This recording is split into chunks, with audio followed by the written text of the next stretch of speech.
Bénisse. Alors, nous sommes reconnaissants à Dieu pour ce dimanche et je pense que vous sentez très bien chez vous. Alors, nous sommes le dimanche 26 juillet 2020 et je pense que vous vous sentez bien comme je le disais. Et moi, je me porte bien et j'aimerais simplement vous adresser des salutations venant de partout. Et j'aimerais saluer tous ceux-là qui sont au loin, que ce soit en Afrique, que ce soit en Europe, que ce soit en Asie, que ce soit en Océanie, que ce soit en Europe et même en Amérique. Et je pense que le Seigneur vous garde. Et pour ceux-là qui ont déjà le contact avec les vidéos, je pense que ça me fait du bien de temps en temps de laisser un commentaire et ça fera du bien de savoir que vous êtes aussi nombreux qui m'écoutez partout où vous êtes. Alors, je crois que le Seigneur est toujours avec vous, malgré le coronavirus qui a marqué l'histoire du 21e siècle.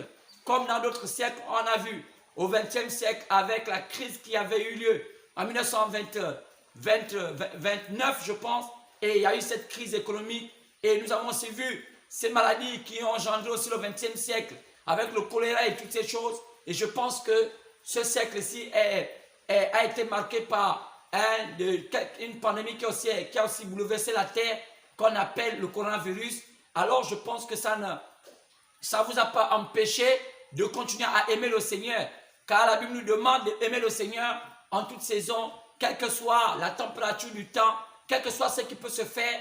Alors aimez le Seigneur, car il est le seul qui peut vous réconforter. À qui irez-vous? Comme pouvait dire cet homme appelé Pierre, lorsque Jésus pouvait dire, et vous, que faites-vous là? Allez aussi comme les autres. Parce qu'après que Jésus ait multiplié les pains et ait fait les miracles, multiplié les pains et les poissons, plusieurs personnes le suivaient.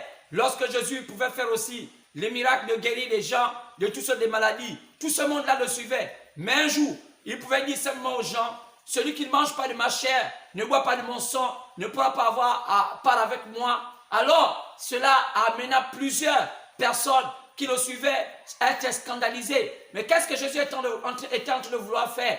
Alors, c'est un temps de tri. Jésus est en train de faire un temps de tri. Parce qu'il y a d'abord au début une foule nombreuse qui le suivait. C'est un réveil mélangé. Mais à un moment dans la vie, il doit arriver à avoir un tri. Et chaque personne dans la vie a besoin d'avoir un tri. Parce qu'à un moment, lorsque on grandit avec un manque de sagesse, on ne sait pas exactement qui est avec nous ou bien qui n'est pas avec nous. Alors parfois on pense que tout le monde est avec nous. Mais à un moment, il est important pour une femme ou bien pour un homme de marquer un stop et de savoir qui est avec moi et qui peut être avec moi dans les moments difficiles. Et c'est ça qui amène le tri. C'est pourquoi Jésus aussi à un moment avait apporté un temps où il fallait le tri. Et dans ce tri-là, il a simplement demandé à ce que la parole soit un peu plus élevée. Alors cette fois-ci, il ne prêchait plus pour multiplier les pains, il ne prêchait plus pour multiplier les poissons, il ne prêchait plus pour les guérisons. Alors cela devait prendre un peu fin, sinon cela avait plus fin. Alors je devais un peu monter un peu plus haut. C'était le troisième pôle, le troisième ministère, plutôt la troisième dimension de son ministère. Alors Jésus avait trois dimensions dans le ministère. Il avait la guérison divine qu'il manifestait. Il y avait le discernement des pensées des cœurs qu'il manifestait et toutes ces choses-là. Mais la troisième chose qu'il pouvait faire, c'était maintenant la révélation de la parole, l'ouverture de la plénitude de la parole. Alors, il devait amener ceux qui le suivaient à la dimension un peu plus élevée. Alors, à ce moment, il pouvait simplement lire, vous pouvez voir ça dans Jean 6. Et là, Jésus a commencé à dire que je suis le pain descendu du ciel. Et Moïse va parler le véritable pain. Alors, celui qui ne mange pas, ne boit pas de mon sang, n'a pas la vie éternelle. Cela scandalisa plusieurs personnes. Et la Bible dit que la parole était dure. Et cela amena les gens à le fuir, à le jeter. Et la Bible dit que plusieurs qui le suivaient, plusieurs disciples qui le suivaient, l'abandonnèrent. Qu'est-ce qui se passa? La parole de Dieu montait un peu d'un cran. La parole de Dieu arrivait à un niveau un peu élevé. Comme en ce temps de la fin, lorsqu'on voit l'Église, avec tout ce que l'Église a eu depuis le 20e siècle, avec le ballet du réveil d'Azusa, à Los Angeles, lorsque la Pentecôte a eu lieu en ce temps, et ça balayait toute la terre, et il y a eu la manifestation de l'Esprit dans tous les continents de la terre. On a vu les boiteux marcher, les aveugles voir, tous les continents ont été touchés par ce réveil. certainement bouleversé toute la terre. Même le Gabon aussi avait eu cela. Alors, qu'est-ce qui s'est passé? Il y avait un temps, il fallait un peu faire monter l'écran. Parce que ce n'était plus le temps seulement de multiplier les pains, c'était plus seulement le temps de chasser les démons. Mais Dieu avait envoyé l'église pour un but précis. Et le but précis de l'église, c'était l'ouverture de la parole. L'église devait monter à un niveau plus élevé et que la parole devait arriver à un temps tellement élevé que l'homme devait être nourri. Car la Bible disait que Dieu disait, le Seigneur disait que l'homme ne verra pas seulement le pain, mais de toute parole qui sort de la bouche de Dieu. Donc, c'est ce qui devait amener l'homme à faire grandir sa foi. Quand on dit la foi vient de ce qu'on entend, et ce qu'on entend vient de la parole de Christ. Alors, Jésus était sur le point de vouloir faire grandir son église, vouloir faire grimper l'église à un certain niveau. Alors, cela, il déploya le troisième poule. Il déploya la chose finale, sinon la troisième dimension de son ministère. Mais qu'est-ce qui s'est passé? Alors, plusieurs qui le suivaient pour les miracles de pain, qui le suivaient pour les miracles des poissons, qui le suivaient pour les guérisons, seulement pour les discernements des pensées. Alors, l'abandonnaient. Pourquoi? Parce qu'ils étaient superficiels. Ils suivaient Jésus juste pour un intérêt de miracle. Mais la chose essentielle ne les intéressait pas. Parce que Jésus ne voulait plus seulement qu'ils soient des spectacles de la volonté divine de Dieu.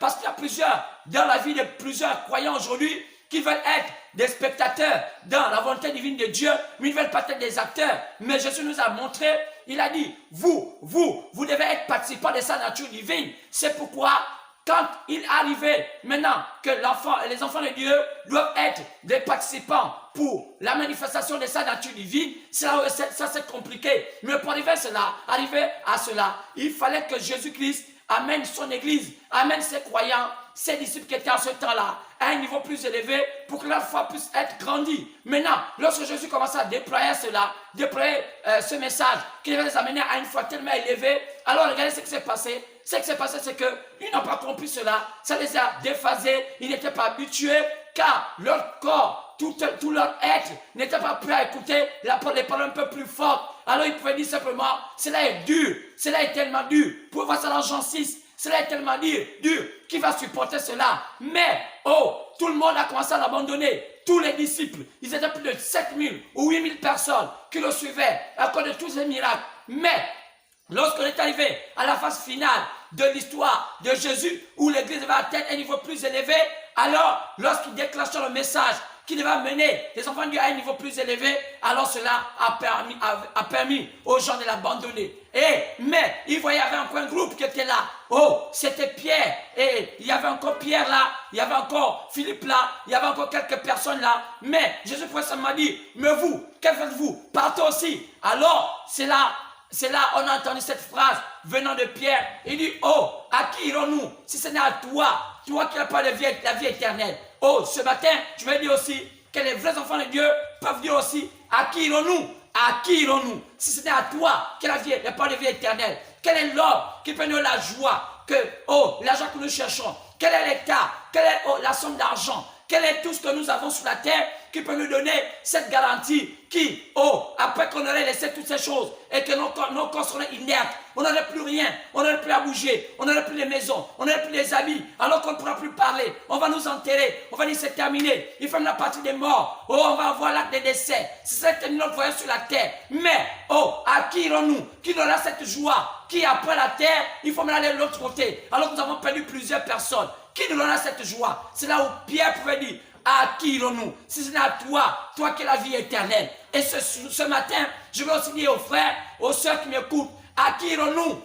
Si ce n'est à lui, qui? Le Seigneur Jésus-Christ, qui? Sa parole, celui qui a la vie éternelle. Alors, ce matin, frères et sœurs, soyez dans la paix, soyez dans la quiétude, soyez dans la joie, car vous avez choisi le bon côté, c'est celui du Seigneur Jésus-Christ. Mais ce matin, je vais peut-être parler un peu plus haut et dire aussi, peut-être que vous allez aussi dire, comme avait dit Pierre, à qui irons-nous? Mais je crois que vous allez être là, car je pourrais dire, Pierre, vous savez, c'est pas vous qui vous êtes choisi. C'est moi qui vous ai choisi. Le Père m'avait prévu, m'avait dit de choisir ceux-là qui devaient aller dans le royaume des cieux. Et ce matin, je vais aussi te dire, ce n'est pas toi-même qui t'es choisi, c'est le Seigneur qui t'a choisi. Alors que j'étais quelque part, comme tout le monde, comme toutes les femmes, comme tous les hommes, boire au vin, faire la débauche, toutes sortes de choses qu'on peut faire sur la terre, hormis le vin, on a tellement de choses avec des manquements que nous avons, que nous faisons. Mais un jour, dans ta vie, tu as rencontré quelque chose. Un jour, dans ta vie, quelque chose t'a dit, ce chemin n'est pas bon. Qu'est-ce qui s'est passé? Oh, c'était ta rencontre. Mais qui t'a choisi?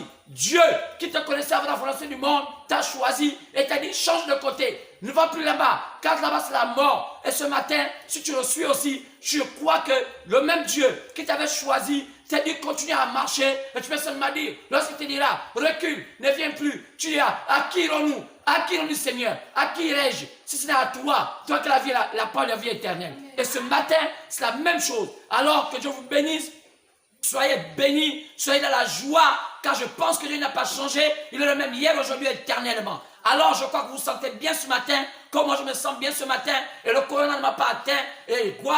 Gloire soit rendue à Dieu, depuis le commencement jusqu'à la fin. Aucune personne de l'Assemblée s'est plainte du corona, car Dieu était avec nous. Et je sais que beaucoup de nos confrères, beaucoup de mes frères, des pasteurs, ont lancé des messages. Il y a eu même des morts dans les assemblées, beaucoup qui ont refroidi. Mais moi, Dieu m'a fait grâce. Toute l'assemblée, personne n'a eu même pas la grippe ou quelque chose de bizarre qui peut amener à soupçonner du corona. Mais pourquoi cela? Dieu a fait grâce de couvrir, papa, cette assemblée dans une bulle de fer, et le corona n'a pas pu les atteindre. Et je remercie l'Éternel et que cela a été bien. Alors je pense que Dieu m'a rendu le plus grand service, c'est de garder ses enfants qui étaient en pâturage entre les mains du corona, entre les mains de l'incertitude, entre les mains de tout ce qui se passe aujourd'hui, l'angoisse. Et Dieu a dit, ne crains pas Jean-Luc, moi-même je le contrôle, ce sont mes enfants et moi-même je les garde. Alors je dis merci Seigneur, car il a gardé ses enfants et moi aussi il m'a gardé. C'est pourquoi vous avez remarqué que tout au long du corona, j'ai prêché l'évangile, je n'ai pas manqué même un jour à ne pas être ici aussi longtemps, et Dieu a permis qu'il y a quand même des moyens pour mettre des mégaoctets. Mais c'est pourquoi, si toi pour la première fois tu m'écoutes, tu as sur le droit de te connecter à ce ministère et dire Seigneur, je crois que ça c'est un vrai serviteur de Dieu, et commencer à partager cela, parce que je vous avais dit, prochainement j'aurais souhaité mettre le direct, mais je ne vais pas faire comme font les autres, comme je ne sais pas comment les appellent les activistes, pour dire oh, connectez-vous. Non, je vais vous dire simplement de vous abonner à cette chaîne pour que désormais on n'ait pas fait des prédications en direct. Ça fera du bien. Plus c'est en direct, plus il y a plus de vibrations. Plus c'est en différé, plus vous ferez comme s'il n'y a pas trop de vibrations. Mais si vous êtes en direct, vous sentez que le prédicateur vibre, il y a quelque chose qui bouge en lui, alors c'est la bonne chose. Alors je crois que c'est la bonne chose de vous connecter assez, parce qu'on en a besoin. Nous sommes déjà à 34, alors on a besoin plus de 66 pour avoir plus une centaine. Alors donc on va avoir une centaine des abonnés. Alors YouTube nous demande maintenant que de poster cela en direct, mais aussi longtemps qu'on n'avait pas une centaine, alors ça ne nous permet pas d'être en direct. Alors désormais, demandez à vos amis, vos proches de se connecter, de s'abonner, et je crois que ça fera du bien. On ne vous dit pas de vous abonner pour vous citer de l'argent, je ne sais pas quoi, parce que ce n'est de temps en temps l'occasion d'avoir des prédications, ou bien 2 ou 3 prédications dans la semaine en direct, ou bien une prédication en direct. Cela vous permettra d'être dans la vibration de l'évangile, être là en plein dedans, car c'est bien. Lorsqu'il fait froid, il faut vous chauffer seulement les mains, frotter les mains. Quand vous frottez les mains, la chaleur revient en vous. Alors s'il fait froid, allez prendre du feu, et le feu va vous réchauffer. Et je pense que le feu d'aujourd'hui, c'est sa parole. Et je pense que ce matin, vous vous sentez bien, parce que même moi, malgré la saison sèche, je transpire maintenant. Qu'est-ce qui fait que je transpire? La chaleur du Saint-Esprit dans mon corps, et quand il est en moi, et je commence à parler de lui, alors il me fait transpirer, et ça montre que mon corps est tout en ébullition, parce que celui qui est plus chaud que la chaleur se trouve dans mon corps, et cela je transpire. Et là, tous les vagues, les marais, tout ce cas de saison qu'on appelle sèche ou rouge, ou comment on peut appeler ces saisons, ne peut pas m'atteindre, parce que l'auteur des saisons sèches, l'auteur de la saison de pluie est parmi moi et parmi nous. Et lorsqu'il entre à moi, alors il change mon aide. Alors que Dieu vous bénisse richement, et je pense qu'il est avec vous aussi. Et s'il n'est pas même avec vous, je demande qu'il descende dans vos vies dans le nom de Jésus. Et s'il y a parmi vous des gens malades, je déclare guéri dans le nom de Jésus-Christ. Merci Seigneur Jésus-Christ. Car il a dit, voici les miracles comment ceux que l'on crut, à mon œil chasseront les démons. C'est pourquoi je chasse tout esprit contraire au Seigneur dans ta vie qui t'empêche d'être en connexion, que ce soit l'esprit, que ce soit l'esprit de religion, que ce soit l'esprit de ce monde, de la vanité de ce monde. Je les chasse dans le nom de Jésus et je proclame Dieu dans ta vie et que maintenant désormais tu viens dans la joie du Maître, dans la gloire du Maître et dis maintenant je vais t'accepter, dis Seigneur, je vais marcher avec toi, car n'oublie jamais cela, la foi vient de ce qu'on entend et ce qu'on entend vient de la parole de Christ. C'est pourquoi je pense que ce matin tu vas comprendre ce dont Dieu a voulu te parler ce matin. Alors que Dieu te bénisse à nouveau, que Dieu bénisse ceux-là qui sont aussi parmi là, parfois les techniciens, Frère Gaël, tout ce monde-là qui essaie de faire pour que les vidéos soient bonnes et tous ceux qui mettent des moyens, pour qu'on ait des mégaoctets, ils sont tellement nombreux. Oh, je vais parfois faire une liste, mais c'est tellement long, mais je crois que Dieu fait la grâce. Alors, c'est ceux-là qui n'ont pas encore la grâce de pouvoir contribuer, comptez à votre niveau, faites ce que vous pouvez faire. Oh, faites tout pour que vous puissiez être bénis. Parce qu'on dit, il y a plus de bénédiction en donnant qu'en recevant. Alors, parce que je donne tellement, et je pense qu'en donnant, vous aussi avez le droit de dire, Seigneur, merci de tout ce qu'on reçoit, car ça nous donne la foi, ça nous fortifie. Alors, j'ai tellement de témoignages, j'ai eu des témoignages, et il n'y a même pas longtemps, je crois qu'un frère, il est là, je crois, le frère Bilal, qui peut témoigner de ce que Dieu a commencé à faire dans sa vie, et il a commencé à avoir ce désir de rencontrer, d'avoir ces soupirs de Dieu, et il m'a témoigné quelque chose. J'ai l'occasion peut-être de donner quelque chose qu'il a donné, qui montrait qu'il y a Dieu, il y a un manque de Dieu dans sa vie, et il a un souci de marcher vers la voie du Seigneur. Alors ce frère qui est de nationalité, qui est un côté du Gabon, un côté du Sénégal, et quand je vois cela, au lieu d'aller du côté du Sénégal, il est venu même musulman comme ses parents paternels, mais il a choisi d'être chrétien. Cela est compliqué, mais je pense que Dieu n'a pas changé, et je pense que le fait qu'il soit chrétien, qu'il n'a pas choisi d'être musulman, je crois que Dieu est en train de faire un travail dans sa vie pour que plusieurs des gens de sa famille puissent connaître Jésus-Christ comme sauveur, et je pense que Dieu fera quelque chose dans sa vie, alors que Dieu l'assiste pleinement et que Dieu le bénisse richement, et que plusieurs comme ça viennent à lui. Et je crois que d'ici là, bientôt, on va décider maintenant aux églises de rouvrir. Je pense que vous allez prendre attache avec ce ministère. Il y a les numéros, les téléphones. Si vous êtes au Gabon, appelez ce numéro, demandez les temps de culte, on vous dira, venez assister au culte. Écoutez ce que Dieu a entendu pendant ce temps. Il y a des bonnes choses pour vous. Et je pense que si vous écoutez cela, vous serez un témoignage comme cette femme que Jésus avait rencontrée, qu'on appelle la Samaritaine. Lorsqu'elle avait rencontré Jésus, sa vie avait changé. Alors qu'elle avait déjà eu plusieurs hommes, plusieurs maris, avec des faux mariages. Et sa vie ne changeait jamais. Malgré sa beauté, malgré sa malice, elle n'avait jamais changé. Malgré le fait qu'elle était religieuse. Mais lorsqu'elle a rencontré l'auteur de la parole, qui était Jésus, au puits de Jacob, alors sa vie changea. Cette femme qui voulait encore avoir un autre mari, peut-être un septième mari, qu'elle avait déjà eu 5 maris, et un sixième était déjà à la maison, mais ce n'était pas encore la chose réelle. Elle était en train de faire de la prostitution.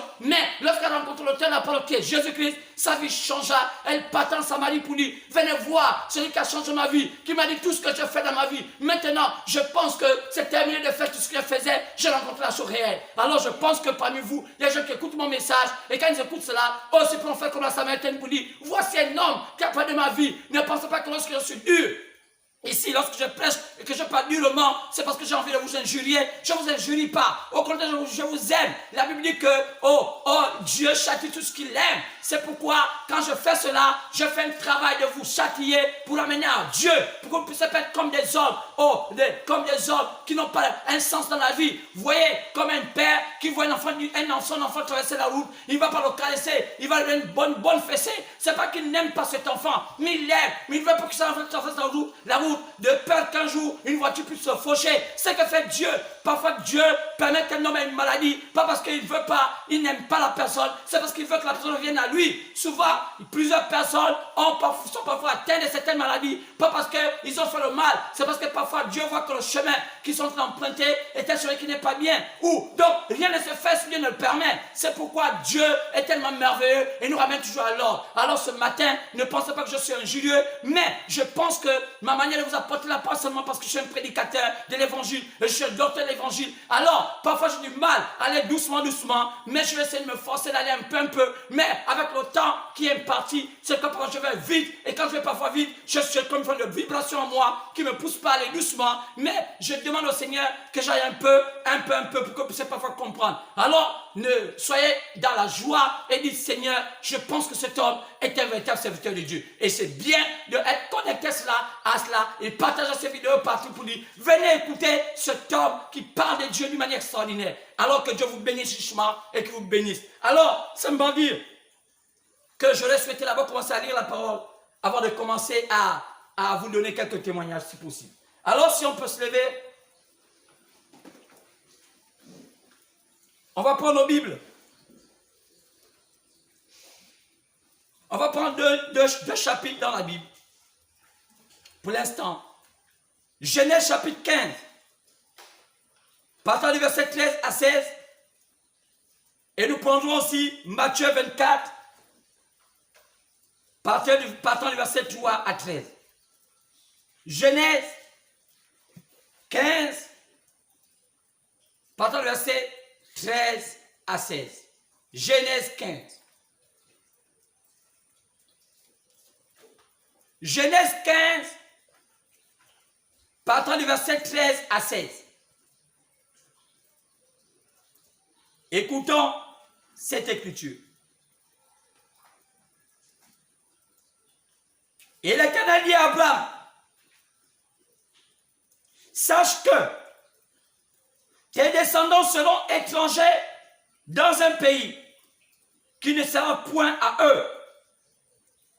Ils seront asservis. On les opprimera pendant 400 ans. Mais je jugerai la nation à laquelle ils seront asservis. Et ils sortiront ensuite avec des grandes richesses. Toi, tu iras en paix vers tes pères.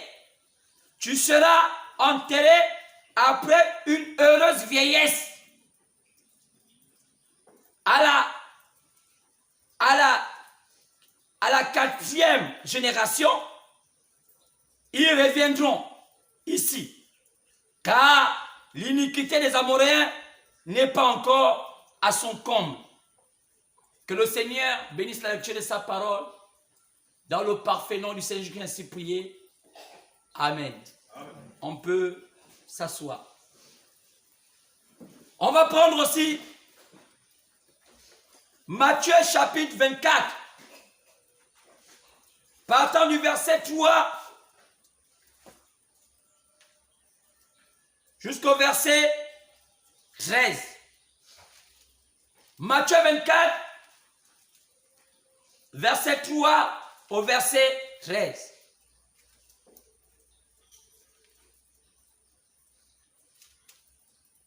Matthieu 24, verset 3, verset 13. Il s'assit sur la montagne des Oliviers. Et les disciples vinrent en particulier lui faire cette question.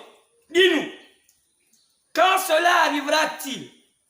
Quel sera le signe de ton avènement et de la fin du monde? Jésus leur répondit, prenez garde que personne ne vous séduise, car plusieurs viendront sous mon nom, disant, c'est moi qui suis le Christ. Et ils séduiront beaucoup de gens. Vous entendrez parler de guerre et de plus de guerre. Gardez-vous d'en être troublés, car il faut que ces choses arrivent, mais ce ne serait pas encore la fin. Une nation se lèvera contre une nation, un royaume contre un royaume. Et il y en aura en divers lieux des famines, des tremblements de terre. Tout cela ne sera que le commencement des douleurs. Alors, on vous livrera au tourment et l'on vous fera mourir. Vous serez haïs de toutes les nations à cause de mon nom.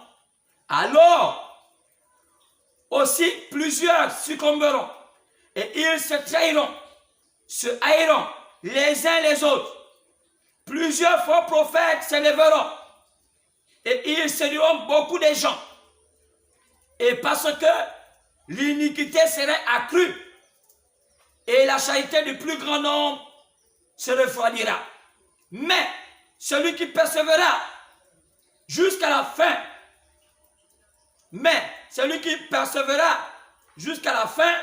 sera sauvé. Lorsque je prends ces deux chapitres, j'ai d'abord pris le chapitre de Genèse. Parce que mon thème ce matin, c'est le signe qui permet à l'Église de sortir de tout système pour manifester Christ avant son enlèvement.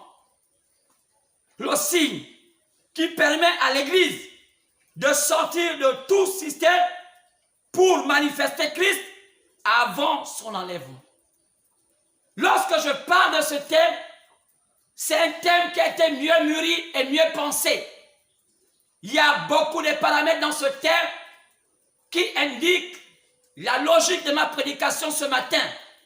Je parle du signe qui permet à l'Église de sortir de tout système. Il y a un signe qui va permettre à l'Église, qui oblige l'Église de sortir de tout système. Nous savons que Israël ne pouvait pas être pleinement manifesté, ou Israël ne pouvait pas être en accord avec Dieu aussi longtemps qu'Israël était en Égypte. Car l'Égypte est un type du monde. Et vous savez que Dieu ne s'est pas manifesté avec Israël lorsqu'ils étaient en Égypte. Il fallait qu'ils sortent de l'Égypte pour voir Dieu se manifester avec eux. Dieu ne s'était jamais montré à Israël aussi longtemps qu'Israël se trouvait en Égypte. Car aujourd'hui, l'Égypte est un type du monde. Aussi longtemps que Israël ne sortait pas de l'Égypte, ou ne sort pas de l'Égypte, Dieu ne devait pas se montrer à Israël. Et ici, là, Israël est un type de l'Église. Et vous savez que l'Ancien Testament n'est que le Nouveau Testament, et que si Israël se demeurait dans l'Égypte, alors Dieu ne devait pas se montrer à eux. C'est pourquoi il y a un signe. Il y a un signe qu'Israël devait observer. Israël était en Égypte. Vous savez, avant qu'Israël ne soit Israël, Israël c'était un homme qui a commencé avec cette nation appelée Israël. Et nous savons tous, pour ceux qui lisent la Bible, que Israël est parti d'un homme appelé Abraham. Abraham c'était un païen. Abraham c'était un homme comme tout le monde. Et Abraham c'est un homme qui adore aussi des idoles. Car la Bible nous dit que son père s'appelait Terah. Dans l'histoire d'Abraham, son père appelé Terah était un adorateur des idoles. Donc Abraham, dans sa jeunesse, était aussi un homme qui était avec un papa, qui était féticheur, qui était marabout, qui était tout cela. Et Abraham était là à baigner dans ce genre de monde. Et Abraham était dans son gosé. Comment on appelle ça un gosé? On peut s'appeler ça l'onjobi, on peut s'appeler ça le witi, on peut appeler ça elombo, on peut appeler ça tout ce qu'on peut appeler. Mais ce que nous savons, Abraham était issu d'une famille païenne. Ils étaient idolâtres. Mais c'est dans ce gouffre, c'est dans ce désordre que Dieu s'est choisi un homme sur qui il allait commencer à dresser une nation. Et cette nation devait être une nation exemplaire. Car Israël a été appelé à Dieu pour être une nation exemplaire. Pourquoi? Parce que Dieu, après que l'homme soit tombé dans le péché, voulait avoir un modèle de peuple qui allait influencer les autres peuples pour le plan parfait de Dieu. Alors, Dieu choisit Abraham pour qu'Abraham puisse former ce peuple. C'est pour ça qu'on voit que d'Abraham était né un homme appelé Isaac. D'Isaac est né un homme appelé Jacob. C'est de Jacob qu'est né le peuple qu'on appelle Israël. Car Jacob fut son nom. Car Jacob voulait dire trompeur. Mais Israël, c'était le nom qui avait converti le nom de trompeur. Pourquoi? Parce que c'était la volonté de Dieu. Du gouffre, Dieu peut faire de quelqu'un de grand. Alors, c'était-tu comme ça? Parce que toutes les familles du monde, il n'y a pas de famille qui est sortie d'un endroit doré, sinon du ciel. Toutes les familles viennent du gouffre. Alors, Dieu a montré à Israël, Dieu montre au monde, voilà son modèle. Il prend sur quelqu'un des ténèbres pour faire de la lumière. Qui c'est? Dieu. Alors, Abraham fit la même chose. Mais, avant que cela se fasse, Dieu ne peut pas t'appeler sans te montrer le plan. Alors, Dieu a toujours quelque chose avec un homme. Dieu a toujours quelque chose avec une femme et il te montre le plan. C'est pourquoi nous avons lu tout à l'heure la Genèse. Si on peut reprendre cela, on va voir que dans Genèse 15, Dieu parle à Abraham selon la vision de sa nation. Car Dieu avait dit à Abraham, je ferai de toi un homme puissant. Tu auras une grande postérité. Quand vous lisez cela, dans Genèse, à partir du verset 1, vous allez voir, à Genèse 15, à partir du verset 1, vous allez voir que Dieu montrait à Abraham la vision de sa vie. Quoi c'est? De toi sortira une grande nation, une nation puissante. Mais elle ne peut pas être simplement comme ça, sans passer par plusieurs étapes. Alors, Dieu va expliquer à Abraham les étapes par lesquelles la nation dont était issue d'Abraham allait passer. Alors, qu'elle allait se passer, Dieu va dire à Abraham, au chapitre 15 du verset 13, et l'Éternel dit à Abraham, sache que tes descendants seront étrangers dans un pays qui ne sera pas à eux. Ils seront asservis, donc ils seront des esclaves. On les opprimera pendant 400 ans. Même Dieu a parlé du temps. Exactement ça. Alors, Dieu ne peut pas t'appeler à lui sans te dérouler le plan pour lequel il t'a appelé sur la terre. C'est pourquoi le rôle d'un vrai pasteur, c'est dérouler toujours, aller dans Dieu et amener le peuple à connaître quel est le plan de Dieu dans leur vie. Et c'est ça un vrai pasteur. C'est ça un vrai homme de Dieu. Il a son intérêt, c'est de servir l'Éternel pour les autres. Et c'est ça que je pense que Dieu a fait pour ma humble personne. Et c'est cela, je crois. Alors Dieu soit loué. Alors Dieu parle à Abraham et dit, ta descendance sera esclave pendant 400 ans. Oh, quelle vision! Quelle vision! Alors, 400 ans, et Dieu va commencer à dérouler l'histoire d'Abraham. Il dit, mais je jugerai cette nation à laquelle ils seront asservis. Ils sortiront ensuite avec des grandes richesses. Malgré leur servitude, ils sortiront avec des grandes richesses. Oh, Dieu déroule le tapis d'Abraham sur la vision de sa descendance. Toi, tu iras en paix vers tes pères. Tu seras enterré après une heureuse vieillesse. Oui, monsieur.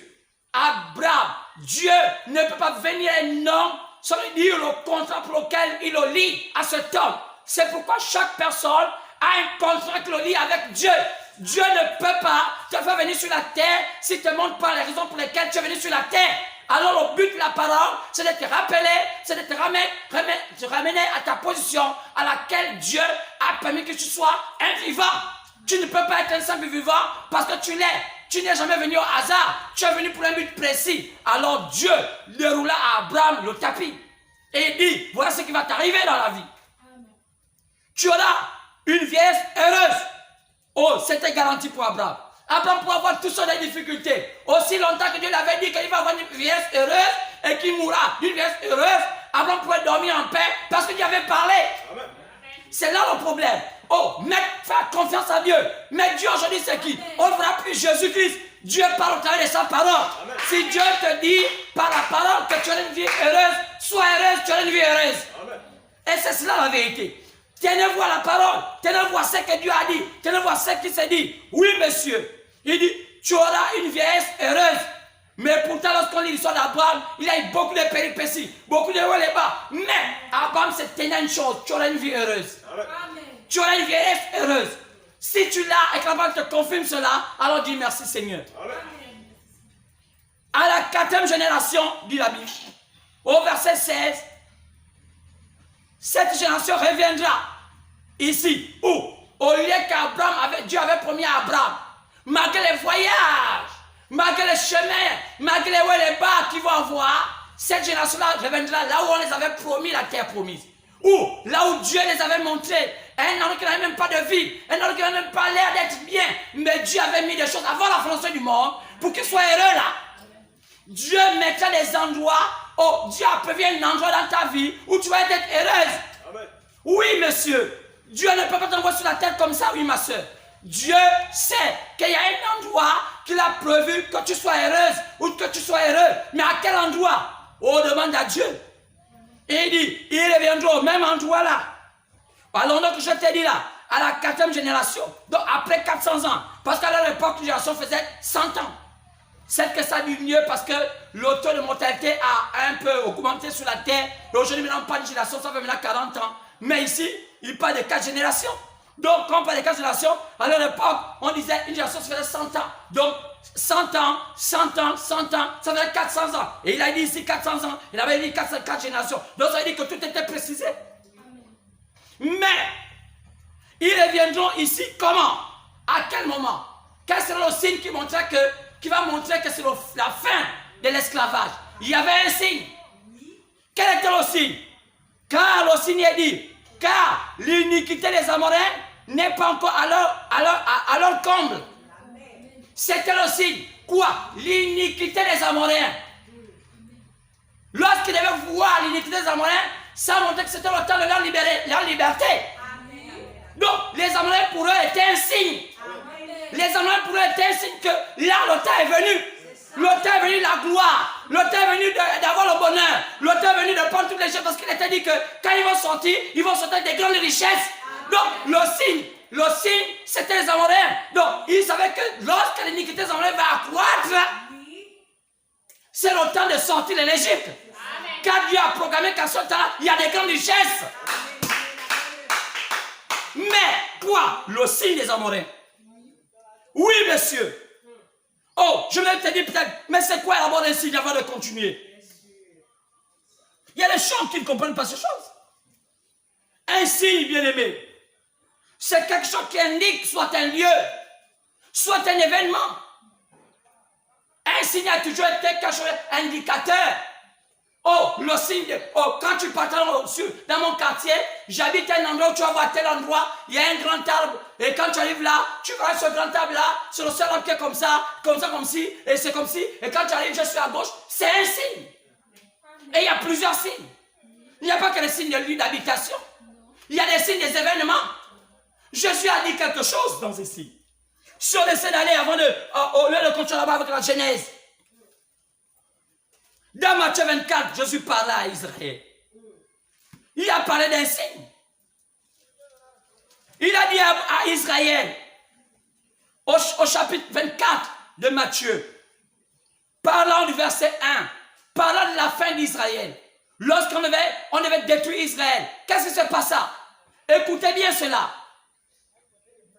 Oh, regardez bien. Il dit, comme Jésus s'en allait, au sortir du temple, ses disciples s'approchèrent pour lui en faire cette remarque. Remarquez les constructions. Mais Jésus leur dit, voyez-vous tout cela, je vous le dis en vérité, il n'en restera pas ici, pierre sur pierre, que l'on soit renversé. Quoi? Un signe. Jésus l'avait dit. Il ne restera pas ici, pierre sur pierre, qui en soit renversé. C'était un signe. Jésus a dit un jour. Il a dit un jour, dans le même Matthieu 24, partant verset 15. C'est pourquoi, lorsque vous verrez l'abomination de la désolation, dont avait parlé le prophète Daniel, établi en lieu saint, que celui qui lit fasse attention. Quoi? C'était un signe. Jésus est en train de parler d'un signe par rapport à l'invasion d'Israël. Quoi c'est? Lorsqu'ils allaient voir la désolation de l'abomination, c'est-à-dire en lieu saint, Daniel avait dit, il dit, le diable va s'établir en lieu saint. Et lorsqu'on verra cela, que ceux qui lisent fassent attention, car c'est là où le complot, la destruction du meurtre, le plus horrible du monde, du Fils de Dieu, va se faire. Quoi? C'était un signe. Daniel avait prévu cela. Quoi? Daniel avait déjà montré que les religieux vont s'entendre avec les politiciens pour tuer la parole. Daniel avait dit, donc quand Jésus venait sur terre, lorsqu'il est venu en tant que Messie, il savait que la mort, sa mort viendra des religieux avec les politiciens. Il y aurait une complicité. C'était tout comme ça. Et comme ça commençait comme ça, la mort de la parole viendra toujours par les religieux et par la politique. Quoi? Les religieux vont s'entendre avec les politiciens pour tuer la parole. Quoi c'est? Les systèmes de ce monde. Quoi? La religion attachée à la politique. C'est pourquoi Dieu parle aussi à Abraham que ton peuple, pour qu'il sorte, il faut d'abord qu'il voie une chose. Quoi? Il voit l'iniquité des Amoréens. Il fallait qu'Abraham sache qui étaient les Amoréens. Et pour que les Amoréens, pour qu'Abraham enseigne à son futur peuple que regardez le signe des Amoréens. Voilà, ce sont les Amoréens. Quand vous allez voir leur iniquité atteint le comble, il faut dire que le temps de son la trompette est venu. Donc, Abraham, comme un bon patriarche, a passé son temps à enseigner son peuple. D'abord par Isaac. Isaac a transmis ça à Jacob. Et Jacob a transmis ça aux 12 tribus. Pour dire, attention. Comment ça viendra? On ne sait pas. Mais ce qu'on sait, nos peuples seraient en esclavage. Au départ, ça avait l'air bien. Regardez bien. Ça avait l'air bien. Jacob a mis au monde 12 enfants. On l'appelle 12 tribus. Mais parmi les 12 enfants, un est sorti de l'eau. On l'appelait qui? On l'appelait Joseph. Dieu a permis que Joseph, en ce temps-là, soit l'homme le plus éclairé de la terre, comme aujourd'hui. Oh, regardez bien l'histoire. Quand on est parti depuis le départ de Jésus-Christ, et que Dieu, selon Actes chapitre 15, a dit, je jette de moment vers les païens pour choisir le peuple, ceux qui veulent porter mon nom. Donc, c'était le choix de Dieu vers les païens. Quoi? Jésus est en train de préparer un peuple qu'on appelle l'épouse de Jésus-Christ. Donc, un peuple païen. D'où Paul était l'apôtre. Selon Romains 11:11. Alors, dans cette voie-là, la Bible montre que c'est dans les temps fâcheux que ça s'est passé. On a vu comment on a anéanti tous les apôtres de Jésus. On les a tués. Qui les a tués? Rome. Quoi? Rome qui était païenne, qui avait hérité le pouvoir de la Babylone, partant jusqu'au pouvoir grec. Comme on voit aujourd'hui, l'Europe a hérité du pouvoir de la Babylone et de l'Égypte et tout cela, jusqu'à ce que ça arrive à leur temps. Et ils ont développé la terre par cela, par toutes ces sciences-là. Alors, Rome devait être le principal acteur pour l'accomplissement dont son Dieu avait parlé. Mais où est Rome aujourd'hui? Rome a changé de nom. On a plongé Rome qui? On a plongé Rome l'Italie. Qui est le diable, changeant des techniques. Mais quelle Italie? Oh, cette Italie, est-ce qu'on voit l'Italie du côté païen, ou bien le côté footballeur, ou bien Italie du côté Rome papal? Du côté Rome papal parce que il va être transformé en ange de lumière. Alors, les choses étaient claires. Rome a commencé à bâtir une église semblable à celle de Christ. On appelait ça l'église catholique. Et tout le monde a adhéré. Et les gens ne voulaient pas adhérer. On les tuait. On les imposait. La Bible avait déjà prévu cela. Et que le diable avait fait que toute personne, petit ou grand, adore la bête. C'était obligatoire. La Rome païenne et la Rome papale avec une église. Et cette église plus tard a fait une autre croyance qu'on appelle l'islam aujourd'hui. Et de cela, le monde fut embrigadé dans une forme de religion. Mais malgré cela, est-ce que ça empêche Dieu d'avancer? Non, Dieu a continué à avancer. Même dans les bas, Dieu a continué à avancer. Et Dieu a avancé. Et l'église s'est positionnée. On a vu l'église arriver. Oh, on a vu ces hommes naître. Oh, comme un homme Paul. Oh, comme un autre homme Irénée. Comme Martin. Comme Colomban. C'était les 7 messagers. Prévu sur l'Apocalypse chapitre 2, chapitre 3. Même à partir du chapitre 1. On a vu les 7 églises. 7 églises s'établir là. Quoi? Le plan de Dieu était prêt. Tout était propre. Tout était prêt. Oui, monsieur. Et on a vu, avant cela, aux années 70, c'est que Jésus-Christ avait parlé. Oh, les Israéliens ne s'en doutaient pas. Mais ils ont vu un jour leurs amis romains, dont ils étaient complices, comme aujourd'hui, les amis sont complices à les hommes politiques, disant que nous allons régner sur la terre. On a nos amis politiciens, on va régner. Mais leurs amis politiciens les ont marché. Qui tu tues un jour, celui-là a dit maintenant, aujourd'hui il n'y a plus d'amitié. Il y a une prophétie vous concernant. On doit vous réduire en néant. Oui, messieurs. La parole de Dieu ne faillit jamais. Il y a des gens qui pensent que non, oh non, le pasteur raconte tellement de choses. Oh, il ment. Oh, si on tient cette parole, ça ne va jamais faillir. Alors, ils étaient là. Quand ils avaient dans les amitiés, les accords, ils avaient déjà fait la fédération. Alors à l'époque, on appelait ça qui? On appelait ça le Sénédrien. C'était un séminaire écuménique. Quoi c'est? Oh, les pharisiens, les sadducéens, les Héréens étaient fédérés dans une même croyance. Mais pourtant, ils ne s'entendaient pas. Ils disaient dans la Bible, les sadducéens ne croyaient pas comme les pharisiens. Les pharisiens ne croyaient pas comme les Hérodiens. Chacun avait sa conviction. Mais comment avoir une même maison? Comment aller dans un même temple alors que vous croyez différemment? C'est ce que fait le problème avec les églises. Oh non, on va faire la fédération. On va voir ceci. Tantôt c'est force, tantôt c'est l'impec, tantôt c'est ceci, tantôt c'est cela. Mais est-ce que vous croyez la même chose? On a tous la Bible. Oui, on a tous la Bible. Est-ce qu'on croit la même chose? Oh, bizarrement. Et nous sommes arrivés au temps. Et Jésus a démontré cela.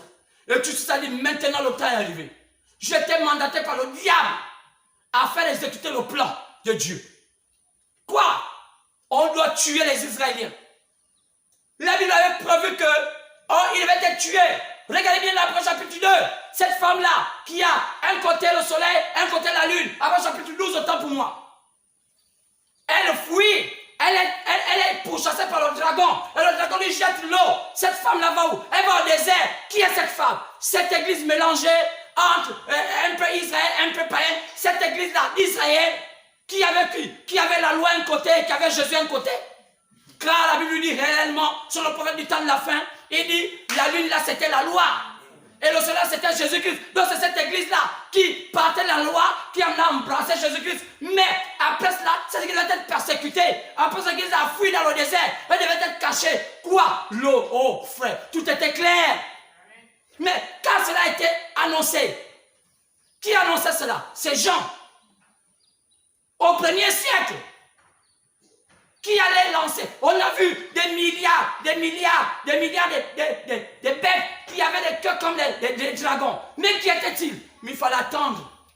C'était le pouvoir de Rome qui avait les dents de fer, qui allait matraquer Israël pour qu'Israël soit dans le désert, et pour qu'Israël soit éparpillé. Et quand il dit qu'ils reviendront dans les ailes d'aigle. Quoi? Oh, lorsqu'il y a la Deuxième Guerre mondiale, après la Deuxième Guerre mondiale, on a vu Israël revenir dans cette partie. C'était quoi? C'était l'accomplissement de Matthieu 24, pendant le verset 29. Là on dit, on reverra, ils reviendront. Le figuier va commencer à bourgeonner, parce que depuis les années, le figuier ne bourgeonnait plus. Quoi? Le signe. Toujours le signe. Maintenant cette fois-ci, quand je parle d'ici, je parle d'ici, là je ne parle plus d'ici selon Israël, je parle d'ici selon l'église du Dieu vivant. Quelle église? Cette église dont Jésus-Christ avait dit selon Acte 15, 13 à 14, il va d'abord jeter ce gars vers les païens, les nations, pour choisir parmi elles une église, un peuple qui porte son nom, l'église du Dieu vivant, qui sort des païens. Je sais déjà dit ici, l'homme de l'église païenne, de Christ lui-même, son épouse, il s'est choisi parmi les nations. Les nations veut dire païens. Car il y a trois types de peuples qui peuplent la terre. Il y a les juifs selon la croyance. J'ai déjà dit ici, les samaritains. Et enfin, il y a aussi ce qu'on appelle les païens, qu'on appelle les nations. Les païens. Le Gabon fait partie des païens. Les États-Unis font partie des païens. La France sont des païens. Donc, tous ceux-là qui n'ont pas la même conception qu'Israël, selon le judaïsme, sont des païens. Maintenant, il y a ce qu'on appelle aussi les sémites. Les sémites, c'est un peu Israël, un peu païen. C'est ce qu'on appelle les Samaritains. Souvent, ce sont les Arabes qui sont dedans. Avec même leur religion qu'on appelle l'islam. C'est un peu marabout, un peu ceci, un peu ceci, un peu. Donc, ce n'est pas exactement ce qui est. Ils sont toujours au milieu. Un peu l'autre tiède. Pas chaud, pas froid, mais tiède. C'est là. Alors, quel signe? Le signe qui devait accompagner, qui devait montrer que le temps était arrivé. Quoi? Les Amoréens. C'est pourquoi Jésus-Christ, dans Matthieu 24, je vous ai dit ça. Répète le même signe. Mais de qui Jésus parlait ici? Cette fois-ci, ce n'était plus aussi pour Israël naturel, comme en leur temps. Cette fois-ci, de qui Jésus parle ici? Lorsque je prends Matthieu 24, pardon, le verset 3, de qui Jésus parle ici? Au verset 11, il dit, plusieurs faux prophètes se lèveront, se diront beaucoup de gens. Au verset 12, parce que l'iniquité sera accrue. L'iniquité de qui? Ici, c'était l'iniquité des Amoréens. Mais ici, donc Jésus parle de plusieurs faux prophètes. Qui sont les Amoréens ici? Mais les faux prophètes. Amen. Ici, les Amoréens, ce sont les faux prophètes. Maintenant, on va voir l'histoire des Amoréens. Qui étaient les Amoréens au temps d'Abraham? Les Amoréens, ce sont les descendants de Lot. Qui était Lot? Lot, c'était le cousin d'Abraham, lisez dans la Bible. Lorsque Dieu avait demandé à Abraham de se séparer de Lot, parce que Dieu ne pouvait pas bénir Abraham parce que Lot était là. Quoi? Lot était un cafouilleur. Lot c'était un mélange. Lot avait un peu d'esprit un peu païen. C'est pourquoi Dieu a testé Lot pour dire, Lot, sépare-toi de mon serviteur Abraham. Parce que tes serviteurs et les serviteurs, tes travailleurs et les travailleurs d'Abraham tout le temps les discussions. Pourquoi tes travailleurs aiment trop créer les discussions? Parce que c'est l'esprit du maître. Si vous voulez savoir quelqu'un de faux, ou bien vous voulez connaître les normes, regardez la qualité de sa femme. Parce qu'un homme ne peut pas épouser une fausse femme. Un homme qui épouse une fausse femme dit que la femme et lui sont pareils. Si tu vois une femme épousée, si tu vois la qualité d'une femme, regarde la qualité d'homme qu'elle a épousé. Parce que tu ne peux marcher avec la personne qui a à peu près les mêmes avantages que toi, les mêmes manières que toi. Car même si tu te caches, même si tu marches de manière pour dire non, moi je ne fais pas le mal, mais aussi longtemps que tu es quelqu'un de faux, c'est que tu es aussi faux, tu es de la fausseté. Mais on ne t'a jamais attrapé. Et c'est cela. Dis-moi avec tu imagines qui tu es. Si tu pries chez quelqu'un de faux, c'est que toi aussi tu es faux. Parce que tu sais quoi, tu finis par découvrir que la personne est fausse. Pourquoi tu es avec la personne? Parce que tu es habitué à être dans la fausseté. Tu ne peux pas soutenir quelque chose de faux alors que tu n'es pas faux. Tu finis par sortir là. C'est exactement la vérité. Et qu'est-ce qui s'est passé? L'autre, après que Dieu a invité Abraham, Dieu a dit à Abraham, Abraham a dit à Dieu, est-ce que tu peux te souvenir? Genèse 18. Est-ce que tu peux te souvenir de mon neveu Lot? Où était parti Lot? Dieu a dit à Lot, choisis le camp. Dieu, Abraham a dit à Lot, choisis le camp. Lot était obligé d'aller où? À Sodome et Gomorrhe. Pourquoi Lot n'est pas là ailleurs?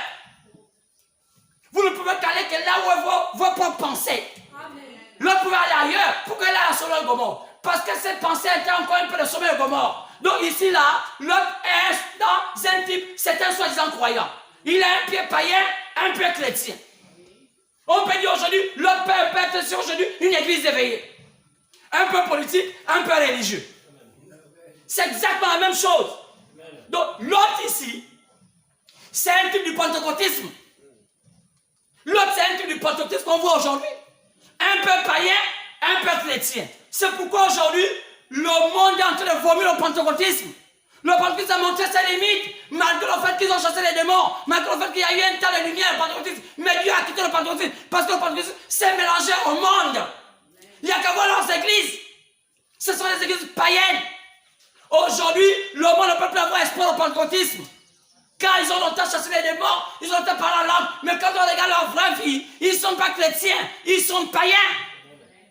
Qu'est-ce qui a fait ça? Ils se sont mélangés aux païens. Oui, monsieur, c'est l'autre. Et Dieu a dit à l'autre, sors de là, l'autre. Sa femme ne voulait pas sortir. C'est qui est la femme dans la Bible? La femme est un type de l'église. La femme de l'autre, c'était l'église de l'autre. Elle était foisonnée au monde. Elle était habituée aux bijoux. Elle était habituée aux événementiels. Oh non, on va organiser ça, c'est ça qu'on a demandé que leur culte ressemble aux événements païens. C'est exactement l'autre. Ils veulent amener le monde dans l'église. Et le monde est dans leurs églises. Quoi? On peut faire tout. Mais l'essentiel qu'on soit tous soi-disant chrétiens. On peut mettre les bijoux, on peut mettre le rouge à lèvres, on peut mettre les make-up, on peut mettre tout cela. Oh! Quelle malédiction! Regardez comment je dis influence négativement le peuple gabonais. Même le gouvernement gabonais aujourd'hui a voté une loi. Oh! Une loi sur un an, on peut même condamner les sorciers. Comme un pays scientifique comme le Gabon, où on parle des choses scientifiques, on va leur condamner le sorcier. Comment identifier un sorcier? Et par qui les juges vont se référer pour connaître que telle personne est sorcière? Ça montre la bassesse d'un pays. Donc, il y a des choses qu'on peut faire, il y a des choses qu'on ne peut pas faire. Qui a amené une telle loi? Oh non, on va condamner les sorciers. Oh, donc un matin, quelqu'un peut se lever un matin pour dire, bon, j'ai des problèmes parce qu'il y a un sorcier dans ma famille. Alors on va chercher qui? Parce que je sais que dans le gouvernement, il n'y a pas de détecteurs de sorciers. Donc ils vont chercher les pasteurs qui, longueur de journée dans leurs églises, sorciers. Et ce sont eux qui vont commencer à taxer tel est condamné. Oh! Malheur à vous! Retirez-moi une telle loi. Laissez-moi des pénalisations de l'homosexualité. Chacun est libre de faire sa sexualité comme il veut. Mais condamner sur ce que vous ne maîtrisez pas, arrêtez ça. Parce que même vous qui faites ça, vous êtes aussi le sorcier. C'est exactement ça. C'est exactement ça. Donc, arrêtez de rentrer dans tous les sens. On a besoin d'autre chose. Alors, regardez l'autre. L'autre est sorti de là. Et sa femme a dit, je ne sors pas. Je suis habitué au biblique. Voilà laquelle aujourd'hui les églises éveillées. Ils ne peuvent plus se tenir. Ils s'insultent entre eux maintenant aujourd'hui.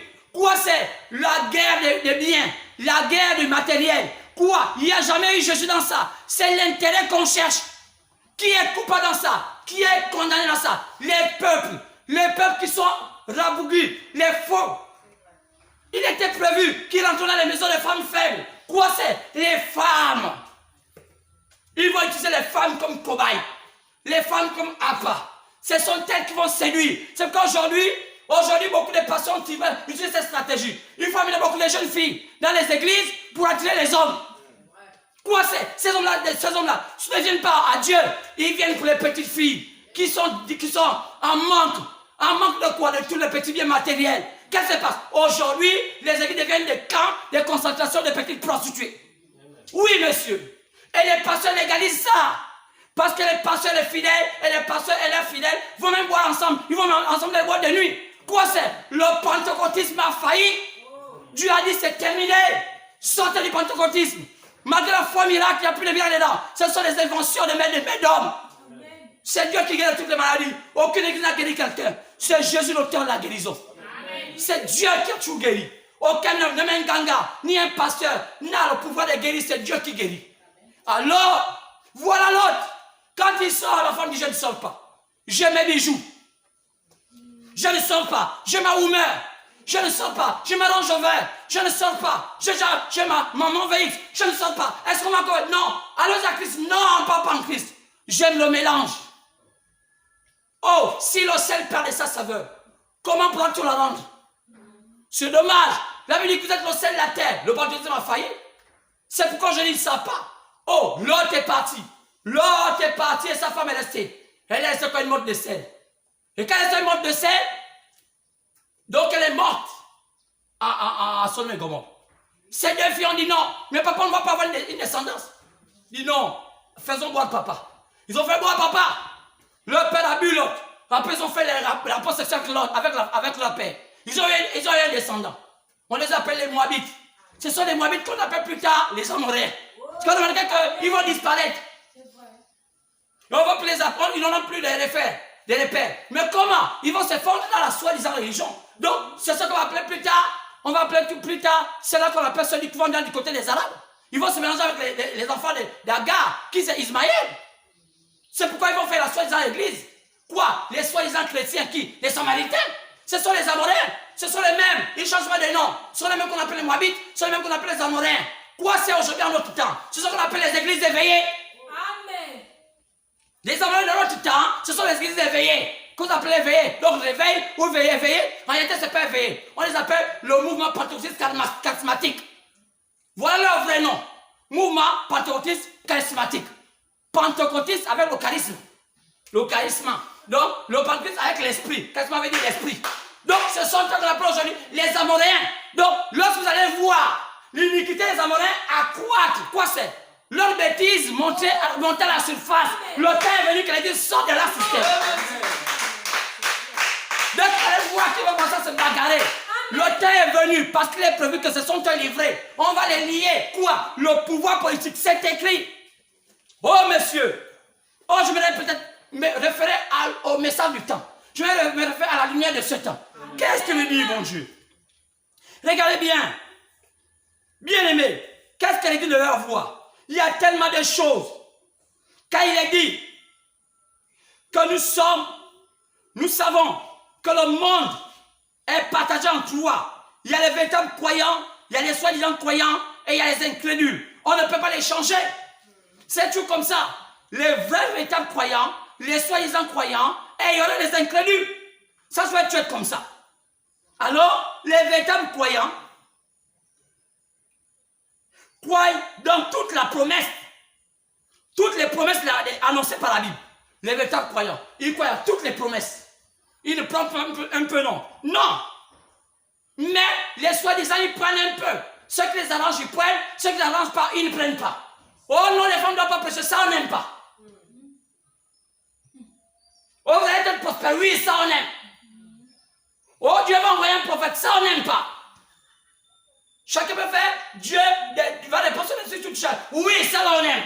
Donc, ils vont penser qu'ils les arrangent pour préparer leur système, mais ils ne vont pas prendre la peinture là parce qu'on les appelle les soi-disant croyants. Ils sont sémis. Ils sont tièdes. La Odyssée. C'est pourquoi, bien-aimés, les vrais croyants croient à toutes les promesses de la Bible, parmi lesquelles il est dit, selon 2 Pierre, chapitre 3, verset 3 à 7, que ce monde-ci passera par le feu. C'est une promesse de la Bible. 2 Pierre, chapitre 3, pardon, verset 3, verset 7. Ce monde-ci passera par le feu. Donc, il est prévu que ce monde-là serait détruit par le feu. Qui croit à ça? Oh, prospérité. Oh non, c'est oui, je ne suis pas contre que l'homme soit prospère, mais sachez que ce monde-ci peut être détruit par le feu. Oui. Prêchez ça à vos églises, que les temps sont en train d'arriver et que c'est compliqué à gérer. Mais on ne prêche pas ça. Si on prêche ça, les gens vont venir à l'église. Ce sont les païens qui sont dans nos églises et puis qui veulent quand même un peu laver leur conscience. Ils sont les femmes des ministres, ils sont les femmes des directeurs généraux, ils font le mal, mais vous savez, même si on ne va pas dans les boîtes de nuit, avec eux, ils ne vont pas venir à l'église. Donc on va apprendre à faire comme eux. Moi, je peux boire un peu la bière, beau fort. Moi, je peux. Donc aujourd'hui, les personnes sont évangélisées par les fidèles parce qu'ils ont l'argent. Oh non, je ne vais pas venir bâtir votre église. Oh non, j'ai les moyens. Oh, je vais t'acheter parce que tu veux 2 voitures. Oh, il y a un don. Quoi, ma soeur? Pasteur, j'ai amené mon enveloppe des dîmes. Voilà 5 millions, voilà 100 millions. Sœur, comment tu les as eus? Oh, pasteur, il ne faut pas connaître comment j'ai eu ça. Prends ça l'argent. Voilà l'esprit des Amoréens. Ce sont eux qui gaspillent la vraie vie. Ce sont eux qui mangent la vraie vie. Ce sont les systèmes religieux qui détruisent la vraie vie. Oui, monsieur. C'est pourquoi il est dit, éloignez-vous de mon peuple. Éloignez-vous d'eux. Dieu ne peut pas bénir Israël, qui est un type de l'église, aussi longtemps qu'Israël est mélangé aux Amoréens, aussi longtemps que l'Israël se trouve en Égypte. C'est le problème aujourd'hui. C'est pourquoi n'ayez pas peur des séismes qui sont en train de se passer. Pourquoi? Parce qu'il y a maintenant un mélange de tout. On ne sait plus c'est quoi être chrétien ou ne pas être chrétien. Amen. Oh, que Dieu pardonne. Alors, bien-aimés, c'est pourquoi, quelles sont les richesses nombreuses que Dieu a promis en tant que promesse? Je vais citer quelques-unes. Dieu a parlé de l'avènement du Seigneur. L'avènement du Seigneur. C'est quoi l'avènement du Seigneur? Quand il revient, c'est pour faire quoi? Parfois, il y a tellement de confusion.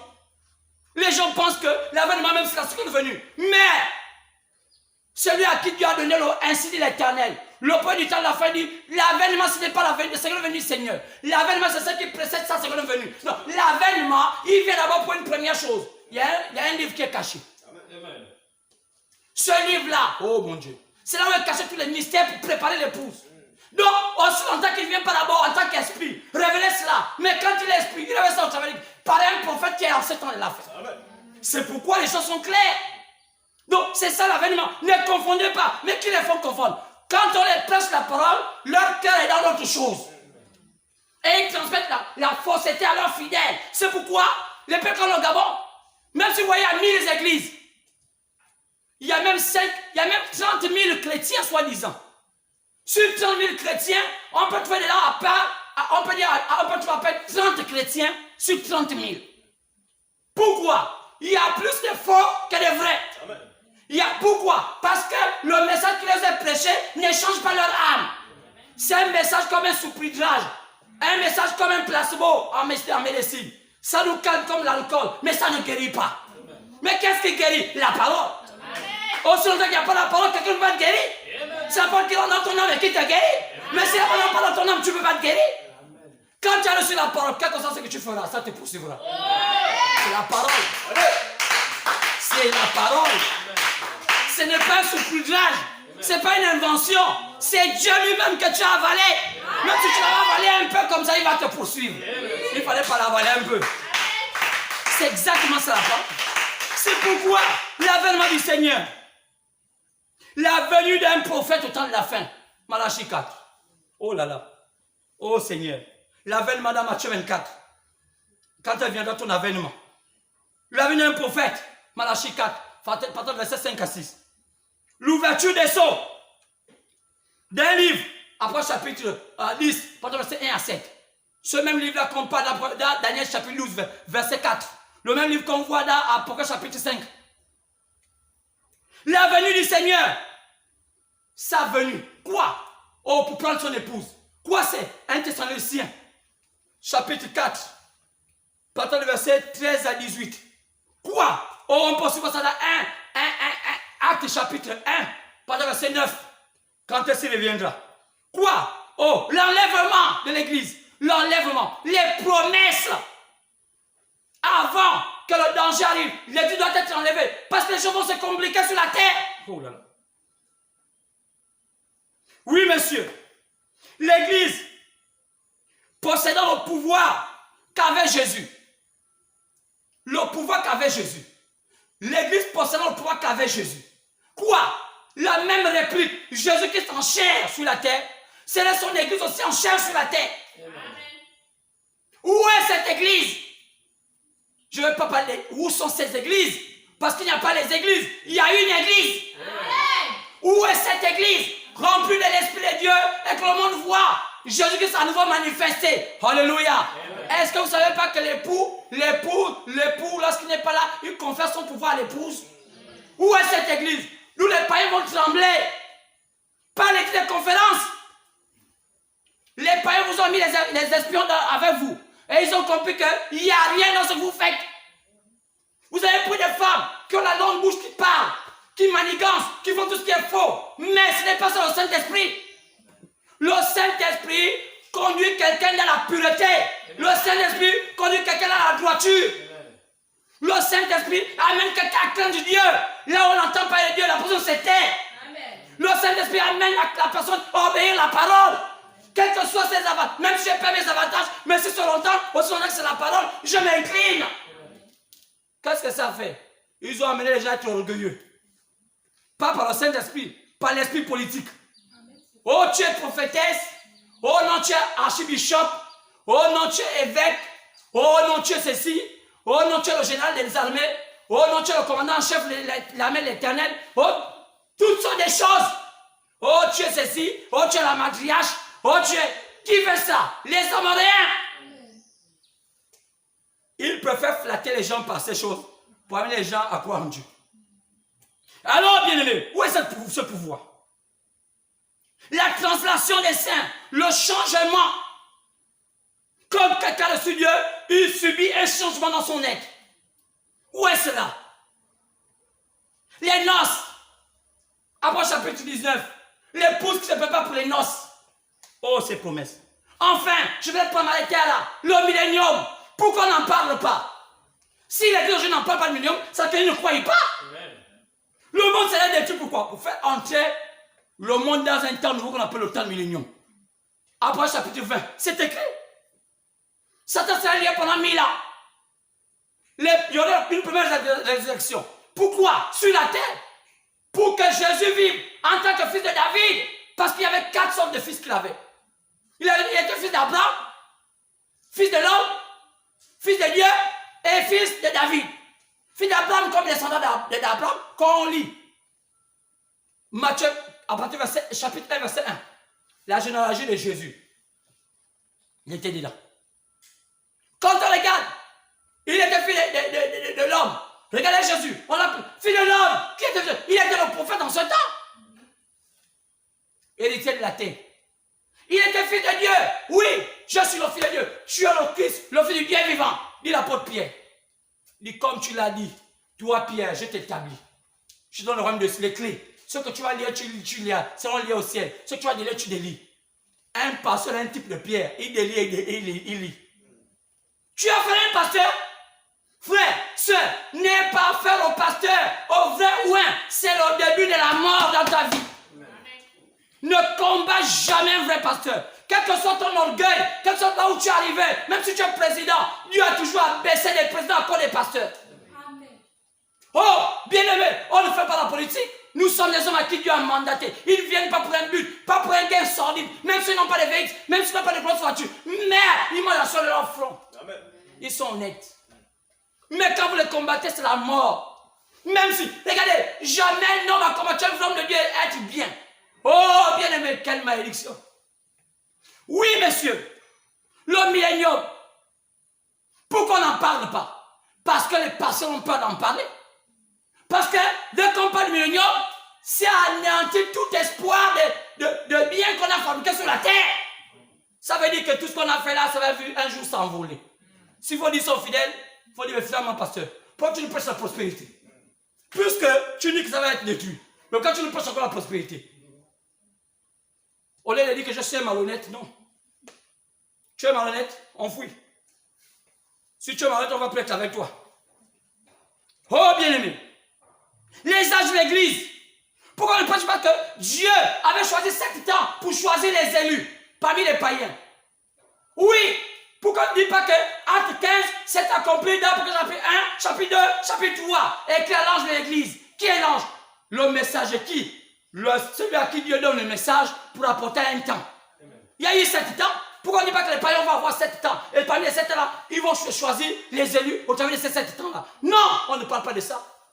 Ne prêchez pas ça. Prêchez la prospérité. Oh, cherchez premièrement le royaume de Dieu, toute sa justice. Le reste, vous serez donné. Comment veux-tu être prospère sans avoir Dieu dans ta vie? Je peux être prospère avoir la Bible, mais avoir la Bible ne veut pas dire avoir Dieu. C'est différent. Je peux avoir la Bible, je n'ai pas Dieu. Je peux avoir un peu d'émotion, ce n'est pas Dieu. Je peux un jour pleurer, ce n'est pas Dieu.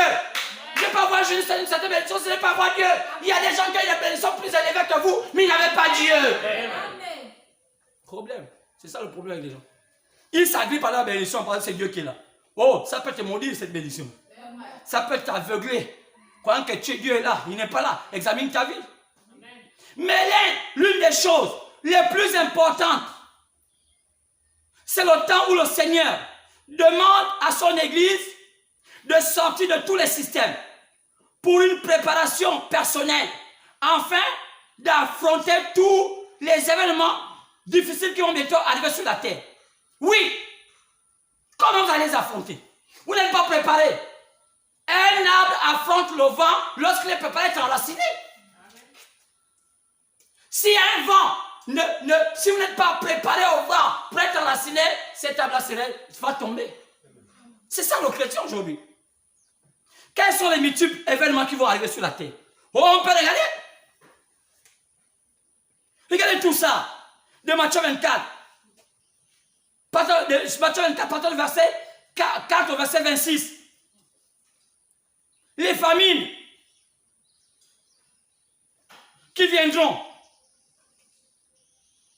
Les trahisons, les tourments, les faux prophètes, l'abomination de la désolation. Regardez toutes ces choses-là. Il y aurait tellement de choses. La séduction. Il y aurait tellement de choses. Si Dieu n'est pas abrégé ce temps, verset 24, 22, si ces jours n'étaient pas abrégés, personne ne serait sauvé. Mais à cause des élus, ce jour sera abrégé. Quoi? Satan dans sa grande puissance. Comment supporter ça si Dieu n'est pas avec nous? 1 Timothée 4, partant du verset 1 à 5. Regardez tous ces événements-là. Comment voulez-vous pas comprendre que ça arrive? Mais l'Esprit dit, 1 Timothée 4, partant du verset 1, au verset 5. D'esprit d'espacement, que dans les derniers temps, quelques-uns abandonneront la foi. Oui! Ce sera terminé. Pas à l'église. Ils vont à l'église, mais ils vont abandonner la foi. Il y a une différence entre aller à l'église et avoir la foi. Oh là là. C'est quoi avoir la foi? C'est connaître la véritable parole. Amen. Ils vont se donner les fous des docteurs. Oh là là. Oui, pour s'attacher à des esprits séducteurs. Oui, à des pasteurs bandits. À des bandits qui vont prendre, oh, Dieu nous a dit. Ils vont s'attacher à quoi? Aux doctrines des démons. Ils vont s'attacher aux hypocrites, aux faux docteurs, portant la marque de la fétissure dans leur propre conscience. Oh, voilà tout ce monde-là. Annonçant aux gens de même pas se marier. Oh, fait, ne pas manger tel aliment. Oh non, mettez le sel pour être libéré. Tout cela. Et les gens croiront à ça. Qu'est-ce qu'ils vont avoir? Oh, allons-y encore. Timothée, 2 Timothée 3, 1 à 9. Qu'est-ce qu'ils vont faire? Oh, il y a tellement de choses. Choses que dans les derniers jours, il y a des temps difficiles. 2 Timothée 3, pardon, verset 1, verset 9. Car les hommes seront égoïstes, amis de l'argent, fanfarons, hautains, blasphémateurs, rebelles à leurs parents. Les enfants rebelles à leurs parents. Donc les bandanos de cet âge étaient déjà prophétisés. Amen. Rebelles, les enfants qu'on ne va plus maîtriser. Sont ceux qui vont gérer les mamans et les papas. Bandits, ça ne savent même pas respecter les grandes personnes. Oui, je m'en fous de toi. Oui, et puis, je te casse la gueule. Qu'est-ce que tu en penses? Oui, je t'agis, je te fais du mal. Oh là là, les mamans sont là. Ah, c'est mon fils, il est puissant. Oh là là, il cabote, madame. Il cabote, monsieur. Un tel enfant qui parle à une grande personne comme ça, tu ne peux pas dire, hé, tais-toi. Tais-toi. Moi, mon enfant ne pourra pas le faire. Malédiction. Et vous les amenez dans les églises. Ils comprendront qu'ils seront ignares, irréligieux, insensibles, déloyaux, calomniateurs, intempérants, cruels, ennemis des gens de bien, traîtres, emportés, en fait d'orgueil, aimant le plaisir plus que Dieu. Nous, je ne suis pas d'accord avec vos histoires. Comment on appelle ça? Vos histoires de gospel de quoi? Gospel du banditisme. Les chansons du diable dans les églises, on appelle ça gospel. Gospel du diable. Oui. Ayant l'apparence de la piété, mais régnant ce qui fait la force. Éloignez-vous de tous ces hommes-là. Ils sont dangereux. Dit l'apôtre Paul. Ils s'introduiront parmi eux, s'introduiront dans les maisons qui vont captiver des femmes à des esprits faibles. Quoi? La femme serait le chewing-gum de Satan. On va la mâcher, la broyer, la vomir, la avaler, la mâcher. Oui! Ils sont comme Genèse et Jean-Blaise. Ils sont nombreux, lisez cela. Que dire? D'Apôtre chapitre 13. Oh, personne. Apôtre chapitre 13, pardon, verset 11 à 18. Personne ne peut plus acheter ni vendre. Ça va la marque la bête. Quoi? Satan au contrôle de toute la terre. Apôtre chapitre 17, pardon, verset 1. Même les rois de la terre seront sous le contrôle de Satan. Apôtre chapitre 17, pardon, verset 1 à 2. Oui, il y a tellement de choses. Oh, apôtre chapitre 6, pardon, verset 1 à 8. Le gars va se déguiser en ange de lumière. On va voir là-bas comment il va être. Oh, qui c'est? Le diable. Apocalypse 8. Il serait là. Qui c'est? Lorsqu'on va ouvrir les 7 sceaux, on voit comment Satan, il se dégaine dans la lumière. Quoi? On voit comment un cavalier, le cheval blanc. Qui c'est? C'est pas Dieu, c'est Satan. Il se déguise en église. Quand on voit le deuxième sceau, on voit il devient roux. Quoi? Un assassin, il tue. Comme il a tué les gens. Après il devient quoi? Noir. Il amène l'éternel sur la terre. Après quoi? Il amène la tristesse. Quoi? Il devient pâle. Qui? Le même diable. Frère, avec toutes ces angoisses-là, comment ne pas avoir peur? Amen. Comment ne pas se cacher? C'est pourquoi l'église de vivant, elle doit aller se préparer. Les choses vont chauffer sur la terre. Les choses vont chauffer, messieurs. Les choses vont chauffer sur la terre. Oh, qu'est-ce qui va manquer à cette église? Oh, je voudrais dire quelque chose. Il manque une chose à cette église. Oh, je pourrais dire cela. Quand le frère, comme tu dis le témoignage, me dit, parce qu'il y a une chose qui a bougé mon cœur. Oui, monsieur. Quoi? Le message appelé, prêché par William Branham, le lieu d'adoration que Dieu a donné. Page 17. Qu'est-ce que dit William Branham? Il dit, écoutez, Jésus a dit, paragraphe 113, Jésus a dit, dans Jean 4, l'heure vient, et elle est déjà venue, où Dieu, qui est esprit, sera adoré en esprit et en vérité. Oui, monsieur. On doit adorer Dieu en esprit et en vérité. Or, certaines personnes ont l'esprit, mais ils n'ont pas la vérité. Certaines personnes ont l'esprit, mais ils n'ont pas la vérité. Et certaines personnes ont la vérité, ils n'ont pas l'esprit. C'est aujourd'hui comment les gens sont. Les gens aujourd'hui. Oh, on a l'esprit, mais est-ce que vous avez la vérité? Maintenant, ceux qui ont l'esprit ont la vérité. Est-ce qu'ils ont l'esprit? Les deux choses doivent se foisonner. Tu ne peux pas voir l'un sans l'autre. C'est ce que je reproche les gens qui croient à William Branham. Ils me disent, oh non, pasteur, ta manière de croire n'est pas bonne. C'est pas vrai cette manière-là. Vous savez ce qu'ils me reprochent? Ils me disent que non, ce que je dis n'est pas juste. Lisons là-bas William Branham. Qui sont les Amoréens? Le message appelé le 3e exode. Pour ne pas dire que c'est moi. Page 17. 3e exode, page 17. Qui sont les Amoréens? Écoutez. 3e exode, page 17. Écoutez. Il vient un pharaon qui ne connaissait pas Joseph. Quoi? Qui est le pharaon? Le pouvoir politique. En ce moment-là, c'est encore bien. Mais bientôt, le pharaon ne va plus connaître Joseph. Aujourd'hui, il connaît encore Joseph. Quoi? Parce que pharaon aussi, c'est un type de pouvoir politique. Il connaît encore Joseph. Ça veut dire quoi? Il laisse encore les gens prier. Bientôt, un temps viendra où on ne va plus permettre à tout le monde de le faire.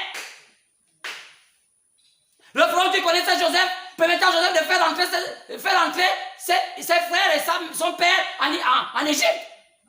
Mais lorsque Moïse va mourir, lorsque Joseph va mourir, il y a un pharaon qui est né qui ne connaissait pas tout ça. On l'appelait Ramsès. Il dit maintenant devenez esclave. Où est l'église? La vraie église doit être enlevée. La vraie église doit être cachée. Ce serait compliqué à gérer. Écoutez ce que dit William Branham. Il y avait un pharaon qui ne connaissait pas Joseph. Ce fut le commencement du commencement. Ce fut le commencement de l'exode, le commencement du départ, le commencement d'aller se cacher. Les temps sont compliqués. Quand il viendra, oh, mais gloire soit rendue à Dieu. Je connais où je vais me cacher. Amen. Je vais me cacher dans Christ. Quand il nous a montré une cachette, les temps seront difficiles. Écoutez, que cela commence à prendre la forme d'une puissance politique. William Branham, page 17. Ça va commencer à prendre la forme d'une puissance politique. Plus l'église, on commence à réguler cette affaire d'église là. On va commencer à mettre l'ordre dans cette affaire d'église. On en a marre, c'est quoi ça? Oh, bien-aimé, est-ce que tu ne comprends pas ces choses? C'est ça une forme de puissance politique. Dieu commença à se préparer. L'iniquité des Amoréens arrive à son comble. Le temps où devait s'accomplir la promesse qu'a fait Dieu à Abraham était arrivé. Le temps de la délivrance était proche. Dieu permit que vint un pouvoir pharaon, un pouvoir politique pour séparer le vrai et le faux. C'est Dieu qui permettait ça. Donc, frère, qu'est-ce qui va se passer? Dieu permet que arrive un pouvoir qui ne connaît pas Joseph, un pouvoir qui ne connaît pas le Seigneur, pour séparer les vrais et les faux. Comment ça va se passer sur la terre? Dis merci Seigneur. Je suis au bon endroit. Je n'ai même pas payé. Oui, monsieur. Dieu a permis que vint un pharaon qui ne connaissait pas Joseph.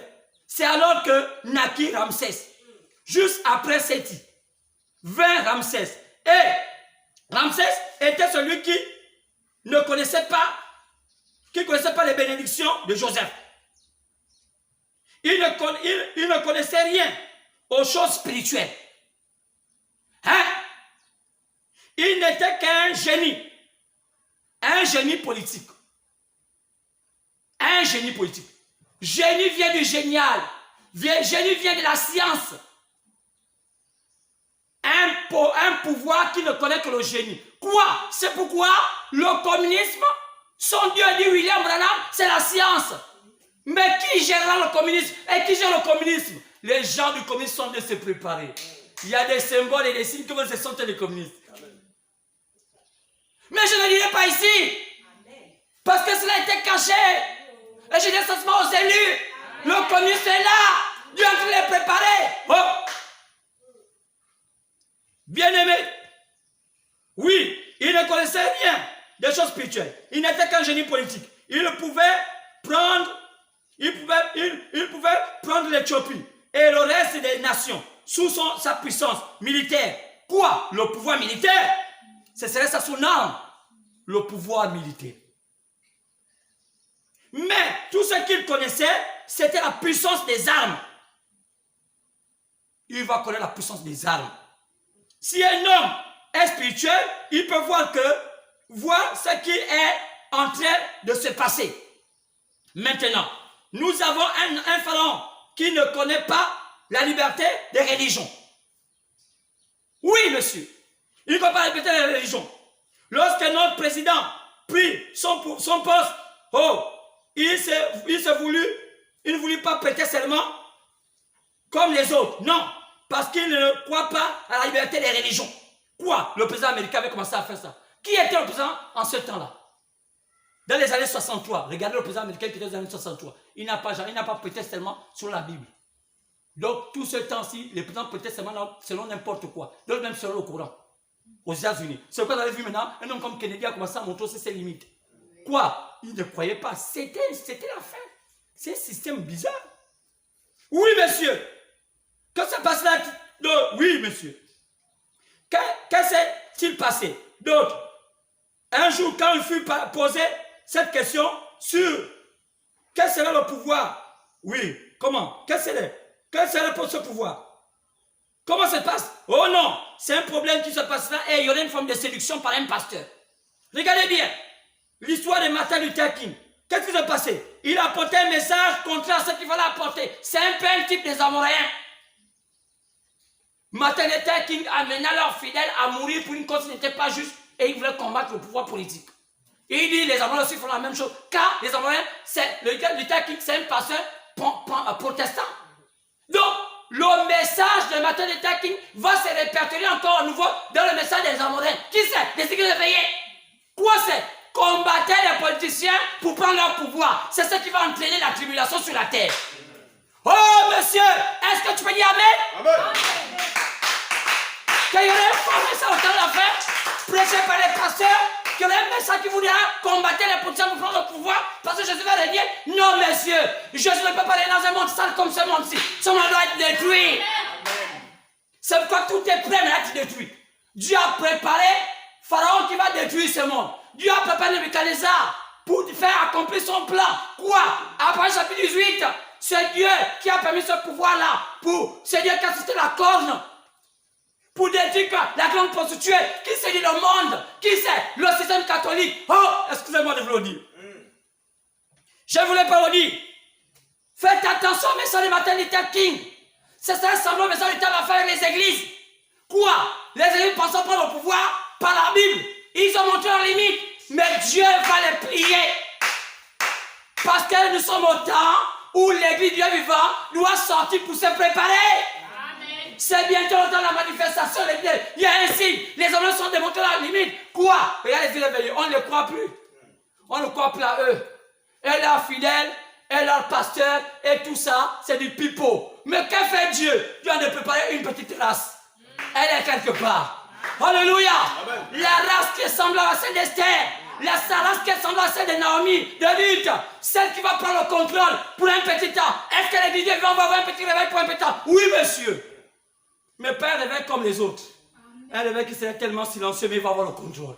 Qu'est-ce qui se passe? Le vrai contrôle. Il y aura la plus de pouvoir sur la terre. Avant le départ, avant l'enlèvement, les dieux vivants prennent le contrôle de la terre, prennent un petit temps.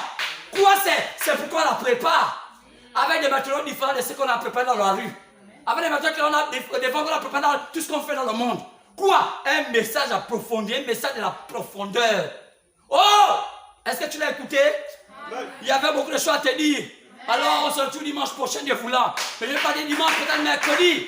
Mercredi, là, peut-être on va continuer avec cela. Qu'est-ce qui va se passer? Regardez bien les églises éveillées. Ils sont à l'amour. Le mouvement pentecôtiste est mort. C'est terminé. N'ayez plus confiance en ce mouvement. Ils ne vont plus jamais se relever.